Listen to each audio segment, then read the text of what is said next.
Did you know that God himself sees to our comfort when we experience troubles? A lot of people don't, but in 2 Corinthians 1, 3, and 4, we notice his direct involvement. In fact, let me read it to you and then we'll just talk about it for the next couple of minutes. But it says this is, "Blessed be God, even the Father of our Lord Jesus Christ, the Father of mercies, and the God of all comfort." Listen to that, the God of all comfort, who comforted us in all our tribulations, that we may be able to comfort them which are in any trouble by the comfort wherewith we ourselves are comforted of God. What an interesting concept. I never really paid attention to it that closely, but as we read this passage, grief feels so personal. It feels like isolating, like maybe God is not present and that's why it happened. And yet there's this beautiful thing that God says, that God meets us in that very personal pain with his very personal comfort and touch. It sounds to me like he is present in our difficulties. He is called the God of all comfort. Not some comfort, not just a marginal amount of comfort, not comfort only in certain situations. It says that he's the God of all comfort.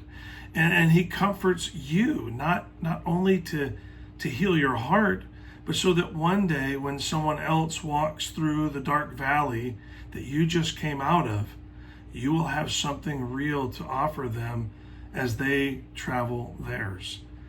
What you receive from him in this season of life, of grief and trouble, becomes a gift you can later give to others. I don't know that doesn't feel very comforting now, but it's important for us to know that there is purpose, that God wastes nothing.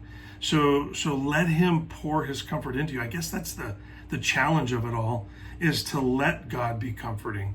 I think sometimes we're so frustrated, so hurt, so broken, so lost that we tend to isolate away from him. But the goal here is to let God pour his comfort into us.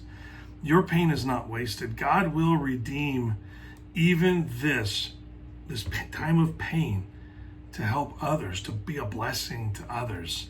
Many times he is developing a ministry in us that we would never choose on our own, but in the moment where we can help someone else, we can see the reason why it may have happened to us.